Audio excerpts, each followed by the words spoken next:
പരിശുദ്ധ അമ്മ മാതാവിനും തിരുകുമാരും കോടാനുകോടി നന്ദി. എൻ്റെ പേര് ഉണ്ണികൃഷ്ണൻ, വരുന്നത് തിരുവനന്തപുരം ആറ്റിങ്ങൽ. ഇത് എൻ്റെ അമ്മയാണ്.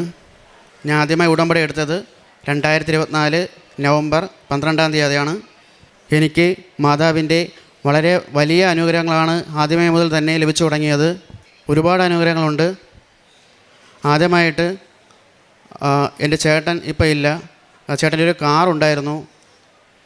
കാറ് നമുക്ക് വയ്ക്കാൻ പറ്റാത്തൊരവസ്ഥയിലായിരുന്നു.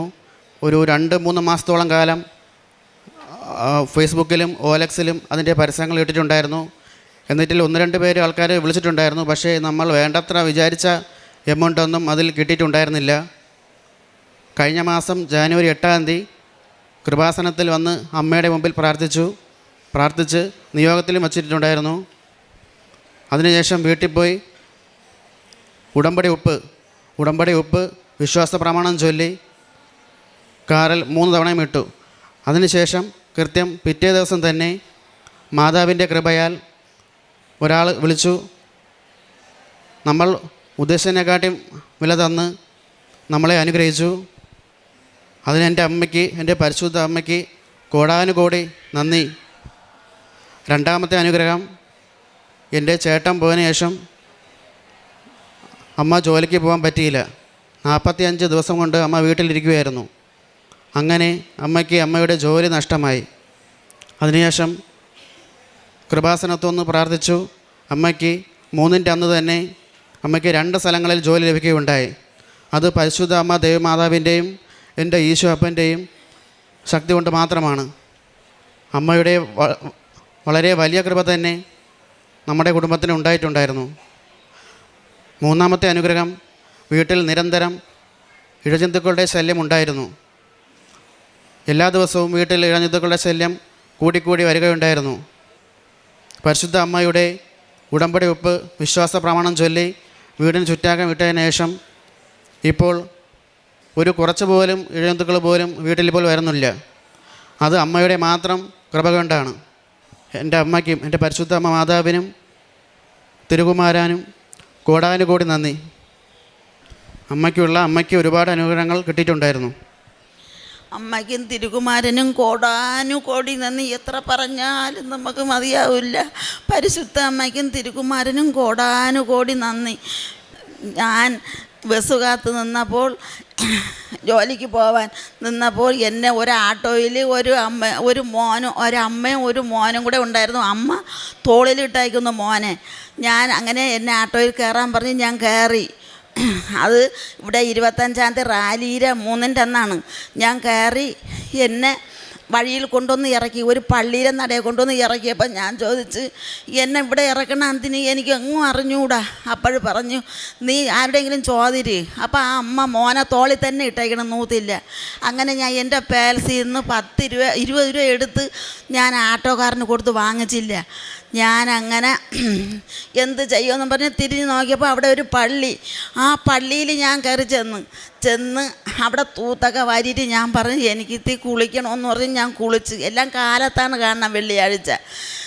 കുളിച്ച് ഞാൻ ഇനി വീട്ടിൽ വന്ന് 25-ൻ്റെ അന്നല്ലേ റാലിക്ക് പോവാൻ. എൻ്റെ ഉടപ്പറന്ന് അവിടെ ജോലി ചെയ്യണം സെക്യൂരിറ്റി ആയിട്ട്.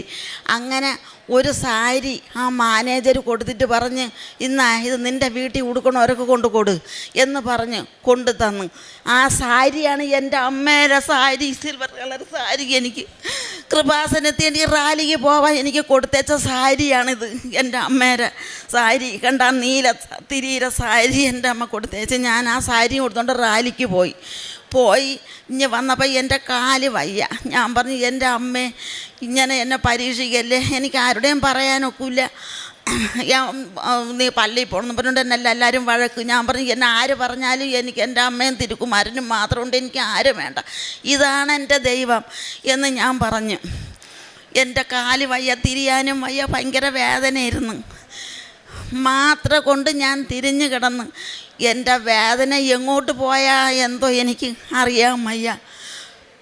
അതങ്ങ് പോയി. പിന്നെ ഒരു സാക്ഷ്യം, ഞാൻ പച്ചത്തിരി കൊളുത്തി വെച്ച് സന്ധ്യ നേരത്ത് പ്രാർത്ഥിച്ചപ്പോൾ എനിക്ക് മാതാവും യേശുവായിട്ട് വന്നു. ഞാൻ എൻ്റെ ഫോണിലുണ്ട്, മകൾ തീർത്ത് കാണിച്ചു കൊടു, ഫോണിലുണ്ട്. അത് രണ്ടാമത്തെ സാക്ഷ്യം. മൂന്നാമത്തെ സാക്ഷ്യം, ഞാൻ എൻ്റെ വീട്ടിൽ ഞാൻ വിളക്ക് കത്തിച്ച് 12 മണി വരെ ഞാൻ അന്ന് ഉറങ്ങൂലായിരുന്നു ആദ്യമൊക്കെ. പിന്നെയൊക്കെ എൻ്റെ മോൻ മരിച്ചപ്പോൾ ഞാൻ എല്ലാം അങ്ങ് മറന്ന്. ഞാൻ പ്രാർത്ഥിക്കാനും എനിക്ക് വന്നിരിക്കുമ്പോൾ ഒന്നും അറിഞ്ഞൂടാ, വെറും കരച്ചിൽ മാത്രം. എന്താണ് പ്രാർത്ഥിക്കണമെന്ന് എനിക്ക് അറിഞ്ഞൂടാ. എന്നാലും ഞാൻ മാസം തോറും എനിക്ക് ഒരു ദിവസം തെറ്റാതെ എനിക്ക് വരണം, പത്രം വാങ്ങി എല്ലാവർക്കും കൊണ്ട് കൊടുക്കണം. എനിക്ക് ഞാൻ എല്ലാ മാസവും വരും. എൻ്റെ മോൻ മരിച്ചിട്ടാന്ന് 28 ദിവസമേ ഉള്ളു. എനിക്ക് റാലിക്ക് പോകണം. ഞാൻ പോയി.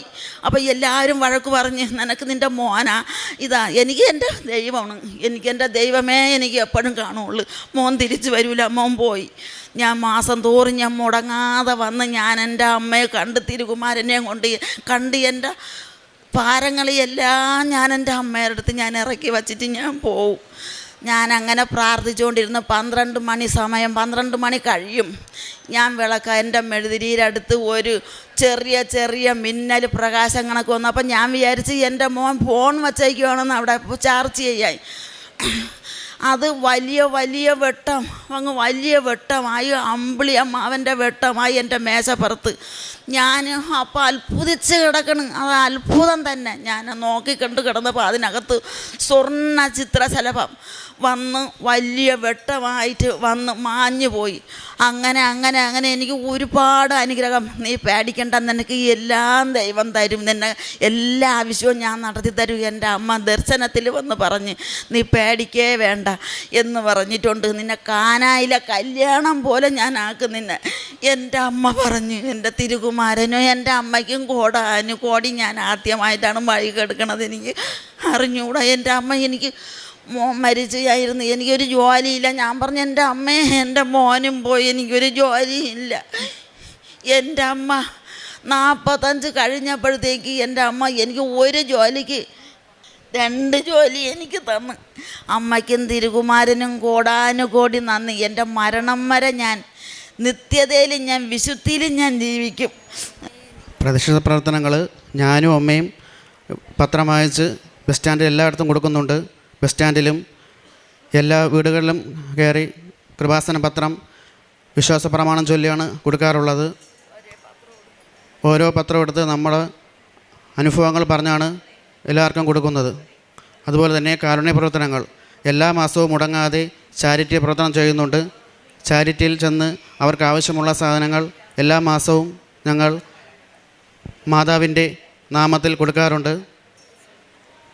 ശുശ്രൂഷയും നമ്മൾ അവിടെ ചെയ്യാറുണ്ട്. പരിശുദ്ധ അമ്മ ദേവമാതാവിൻ്റെയും തിരുകുമാരൻ്റെ പേരിലാണ് ഇതെല്ലാം നമ്മൾ ചെയ്യുന്നത്. അതുപോലെ തന്നെ ഞാൻ സ്ഥിരം ജോലിക്ക് പോകുന്ന വഴികളിൽ നിർധനരായ വയസ്സായ ആൾക്കാരെ കാണുന്നുണ്ട്. അവർക്ക് ഒരു നേരത്തെ ആഹാരം എല്ലാ ദിവസവും മുടങ്ങാതെ ഞാൻ കൊടുക്കുന്നുണ്ട്. നമ്മളെ കൊണ്ട് കഴിയാവുന്നത്ര സഹായങ്ങൾ നമ്മളെല്ലാവർക്കും ചെയ്യുന്നുണ്ട്. ഇതിനെല്ലാം സഹായിച്ച പരിശുദ്ധ അമ്മ ദേവമാതാവിനും തിരുകുമാരനും കോടാനുകോടി നന്ദി.